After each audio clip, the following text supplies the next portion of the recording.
he probably needs no introduction. I think people who are into poverty journalism, you see him as kind of a, the star, the guy to follow, a guide. He's been a mentor to me.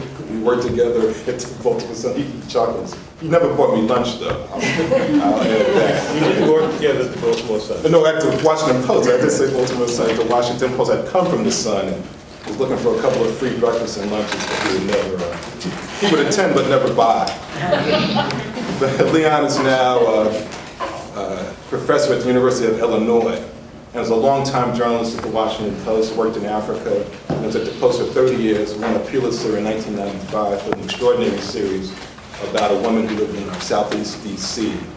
And it's really an exploration of poverty and kind of the bad choices that poverty kind of leads people to, and that sort of thing. To my left is Pam Fessler. And I feel like I know her because I hear her on the radio. Right? You know how intimate radio is. I'm shaving, I'm drinking coffee. And you never offered me any coffee. But no, you offered, you never responded. And she covers poverty and philanthropy for NPR. And it's covered other beats, and I'm curious about the choices you made in terms of your career path, because you're not, I'm assuming by choice covering poverty. Yeah. And so, and to her left is Beth Macy. I read a 2010 Nieman Fellow hanging out with the Harvardites. Right? And a longtime reporter down here in Roanoke, down at the Roanoke newspaper, and is now working on books, still working on a book? Just started Just started Factory Man? Okay, and it's interesting about the globalization of the furniture industry. Right. That's correct. So, be curious to hear from you. You kind of work with a different canvas than most of us. Be curious to hear about some of your experiences and how you work your way.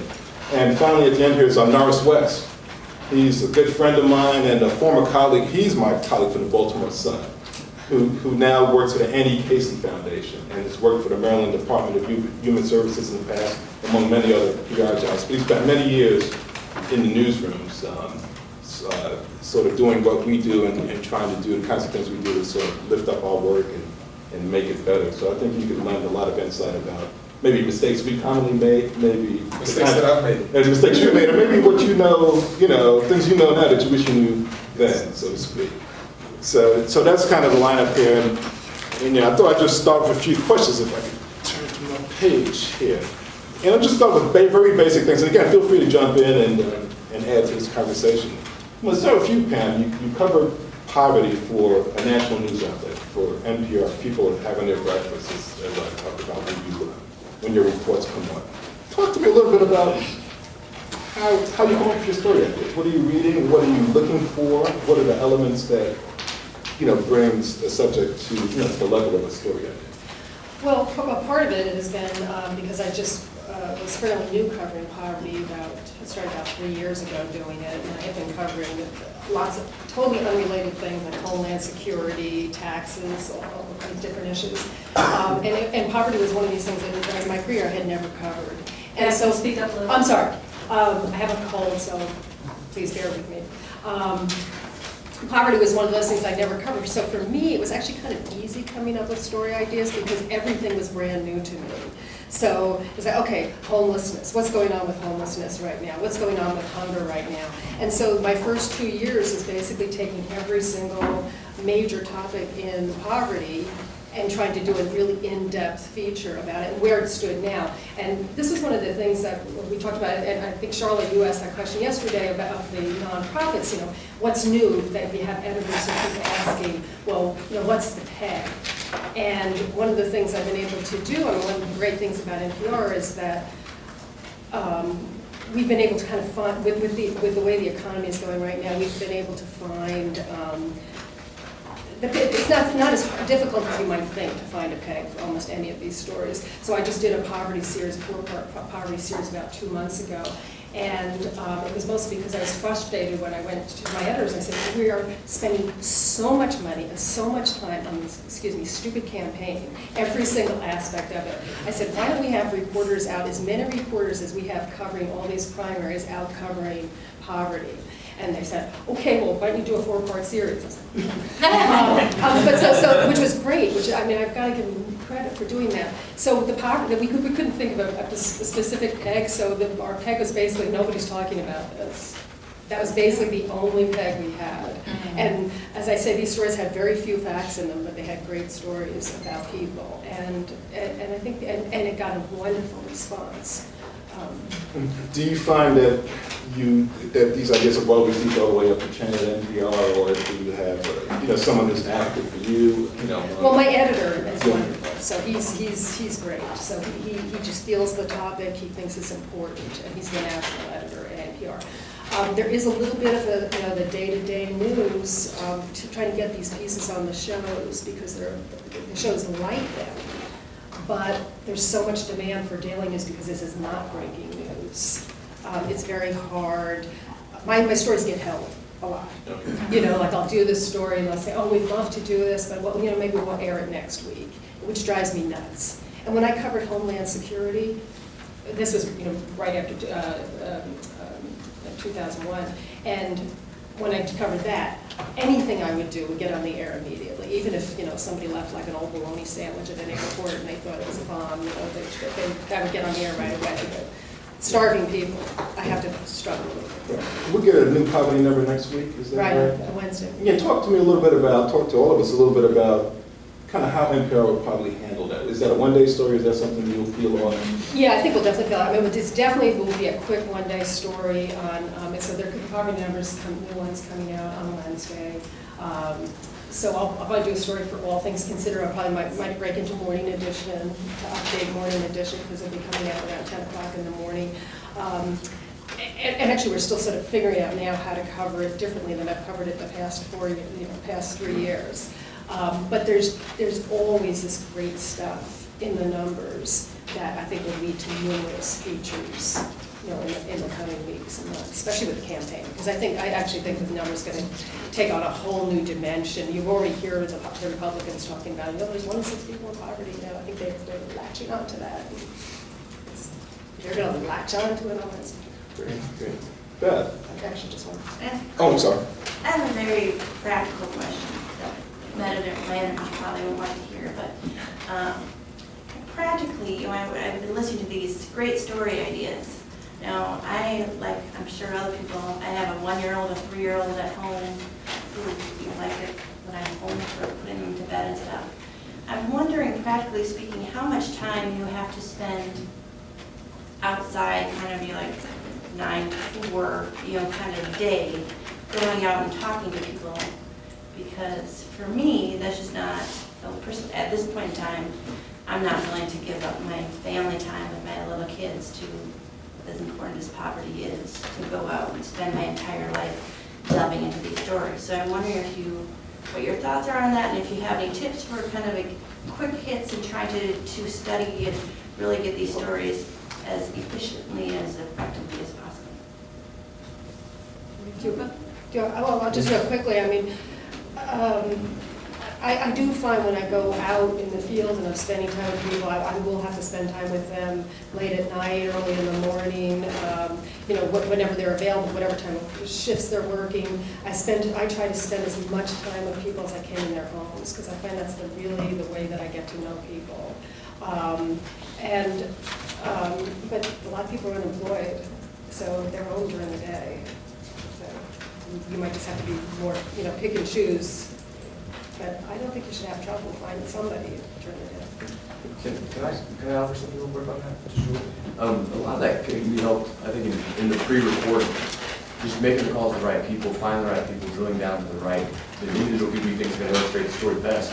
And then you don't necessarily have to live with someone. If you're doing just a feature or something, you're going to spend a little bit of weeks of time here and there. You find the most important parts of their day, waiting for the bus, going to get the food stamps. You need those key scenes. You can't necessarily delve into the Random Family Catherine Boo style 10-year project, but you can distill down what's the most important thing you need to see, what scene do you need to see to illustrate what you're looking at. And the pre-reporting pays dividends on that. And you can log that by phone to get started.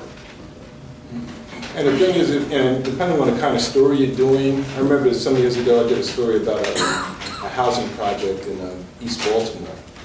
And the hardest part about doing that story is finding a subject who's willing to kind of have a reporter observing their life. But once I was able to do that, I was able to kind of spend time during the day. Sometimes I would go at night, things like that, but sort of drop in, but sort of be a regular presence. But you didn't have to be, you know, a 24/7 presence. But I wanted to see different aspects of her life. Because once you kind of earned that trust and sort of gotten in, I think you could try to sort of take your free time. Sometimes we'll just shoot over on a lunch hour and hang out for an hour or two and just talk. And sometimes you witness the most interesting things, but you're able to do it within kind of a workable kind of a time frame. You know, I was going to ask you, Beth, you do some sort of remarkably intimate work, it seems, you know, from what I read, some of the, you know, looking at caregiving and things like that.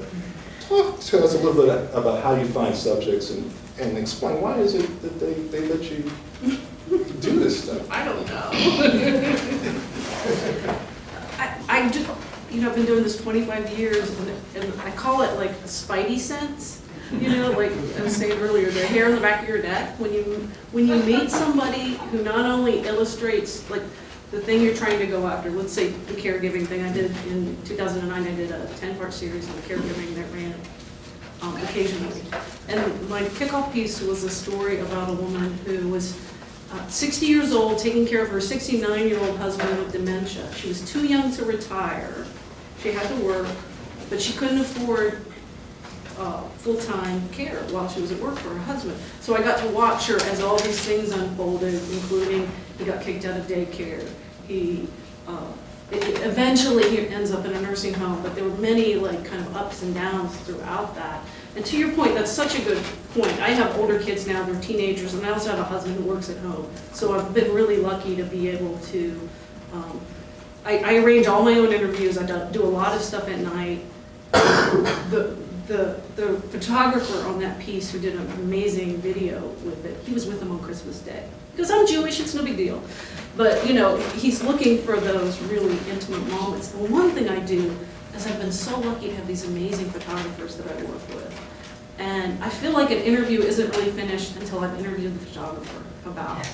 And because he would go, like, I wasn't with them on Christmas Day, I gotta say, I'm with my own family. But he would tell me what happened, and he would let me watch his videos, like hours and hours of video. So I think collaboration is so important.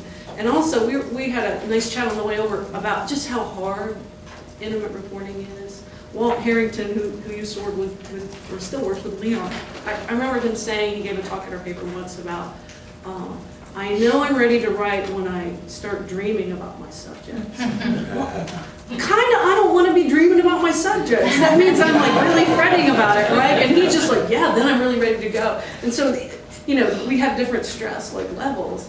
And so I find, because I work for a smaller paper, that I always want to be working on something intimate that I'm really piecing at. But in between, I'm doing these little happier things. And I do them for my own mental health. I do these shorter pieces that take 2 days, 3 days. Occasionally I do a daily story. They really make fun of me that Macy's doing a daily. It's very rare that I do a daily and I'm like a nurse wreck. But I try to really like give myself something happy in between because it's really hard work. And I want to put a plug in, if any of you do this kind of work, if you're right, PTSD, poverty, caregiving, veterans, the DART Society the DART Center for Journalism and Trauma is a wonderful fellowship to apply for, where you just get together and you talk about like, how do you manage the depression sometimes and the anxiety of doing this kind of work. So how do you find subjects, and how many do you have to go through before you sort of find the right one? Yeah. I just follow that spidey sense. The woman, Linda, the caregiver, I went to, my editor said, very rarely, he said, because there's an open house, I don't want a story, but you might find somebody you want to write about. So I go to this open house of a daycare, for adult daycare, and I talk to the director, and I'll say, well, who's going through this? And she'll say, well, no. I said, and I always go, well, who would like to talk to me about that? Who's a good talker? And usually in 5 minutes you can tell. Like within the first 10 minutes of sitting down with her, little did I know I was going to be spending 6 months with her, but within the first 10 minutes I knew that she was the person, because she said, she had this big dilemma. She said, I know I'm going to have to put him in a nursing home. I don't know when that is. I can't sleep at night because I'm worried I'm not going to know when the time is right. So I had this big like question, when is she going to know it's the right thing to do? And then she let me follow it. So. Did you have to sell her on the idea? I didn't. I've had to sell plenty of people on the idea, but generally I go with what the story that moves me. Like when I wrote about Hispanic immigration, I heard about a woman who was from Honduras and had come up and left her 5 children at home with her grandmother, and she worked 3 jobs so she could pay for coyotes to bring her kids up one at a time. And the last one was her 16-year-old son Melvin, and they didn't know what happened to him. He got lost at the border. And so her big dilemma that she was going through is, do I call ICE and ask for help and risk being deported in order to find out what happened to my son? Or do I just pray? And she ended up just doing both, and she never found it, but she let me cover. But that, I mean, if you can hear that and not get goosebumps, it's like, I follow my goosebumps. Leon, we worked together back when, the Washington Post, as was described in the last session, would, allow you to work for years on a story. Which it feels like now if you spend 2 weeks on a story in the newsroom, you've raised the stakes to a point where you better deliver or your career may be Well, if in jeopardy. if you're out on the story for 4 years, you better deliver. Exactly. So talk a little bit about just that process. How do you kind of insert yourself into a community, and how do you think about what subject you're going to write about? Okay, I want to come back to your question. And it came up in the discussion I attended this morning with Al Cross, talking about covering rural poverty. I don't find that there are big differences in there are different demographics, but rural poverty, urban poverty, there's a lot of similarities.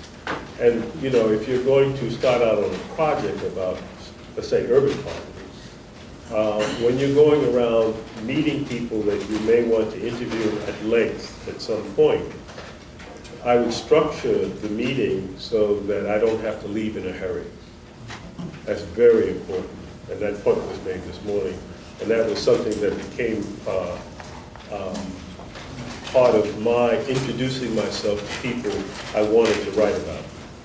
And no pen, no pad, no tape recorder, nothing. Just a conversation.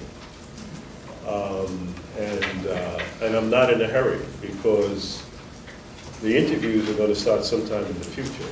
But yeah, I know this is a long-term project, but I've got to meet the person, introduce myself to the person, and then in that conversation, I'm figuring out their schedule. They may not know it, but I'm asking their schedule so I can, in my own mind, when I write down later on what I remember from these conversations, I can figure out what would be the best times now to work out seeing this person on a regular basis, doing interviews. And I may have those conversations 2 or 3 before the interviews begin, because I have to make them comfortable. I have to tell them what I'm looking for. When I worked at the Washington Post, they insisted that each of the persons that I interviewed had the right to pull the publication of their story up to the day before it was published. So I had to tell them that. So that gave them a lot of power, and you're investing all this time in that. Did anybody ever pull it? Just curious. No. Because I had developed a relationship with them. Right, and that's a big part of them not pulling their story. And what was your question again? So how do you go about sort of picking subjects? Oh, okay. Well, I was focusing on Michael's resentment that I never bought him a cup of coffee when we worked at the Post, so I have to, this is now years later that I'm finding this out. Full so breakfast. I'll have to correct that error. But let me give an example with adolescent childbearing, which when I started on this project was called teen pregnancy. This is in a casual conversation with a friend of mine. I had just come back from Africa, and I was working as an assistant foreign editor. Very boring job, editing correspondence copy. And, but in a casual conversation that I had with a friend in January of '84, she said to me, 53% of all children, I had been out of the country essentially for 5 years, 79 to 84. And she said 53% of all black children born in America in 1983 were the children of single mothers. And that over a third of those single mothers were adolescent girls growing up in urban poverty. And I told her figures were wrong. Couldn't, I didn't hear about those figures when I left the country in '79.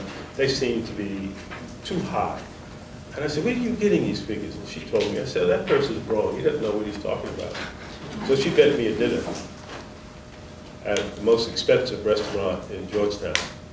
So expensive it no longer exists. And that was the Rive Gauche. Of course, she had to order a bottle of wine by the year and all of that. I'm still paying for that dinner. But on a serious note, I then went out, I contacted the demographic section of the National Institute of Health. And Wendy Baldwin, the demographer there, said, oh yeah, your friend's figures are right, that's why I had to buy the dinner. But, and at the present time, those figures were skyrocketing. So I became very curious about it because there was some discussion going on, both in the media and in conversations I was having with people. So I started raising questions about it. And I got, this was my take on it. People will never tell you, most people will never tell you, I don't know. So they extrapolate from their own experience to give you an answer to a social phenomenon. And I find that usually is not true. And every time I have a presumption, it always turns out to be wrong. But that propels me into the subject matter, and I learn that I'm wrong. But I just want to give one anecdote. One of my colleagues at the Washington Post said, well, these girls are growing up in bleak urban circumstances, and they don't have much of a future. And the macho teenage boys that they socialize with find them easily, they can be easily manipulated to having babies. And he was stunned by my response. I said, well, that's kind of sexist. And he said, why do you say that? I said, well, I grew up in Harlem, surrounded by poverty. Where were all these easily manipulated girls when I was a teenage boy? I didn't find any. And then he had to rethink what he had just said. But after that, then I decided that I wanted to do this project. And then I got involved in a lot of institutional politics, maneuvering to get off the foreign desk, and getting the managing editor, Howard Simons, on board, and then moving to get it. And I knew how to do that. I'd been there long enough. But in terms of locating people, I looked at every census tract in the city of Washington, because Woodward, who was heading up the unit that I moved to, the investigative unit, wanted me to move into the community where I did this study on adolescent childbearing. And so I got all the census tracts in the city, and I found the census tract that had the highest number of adolescent girls having babies, and it had the highest level of poverty, 26%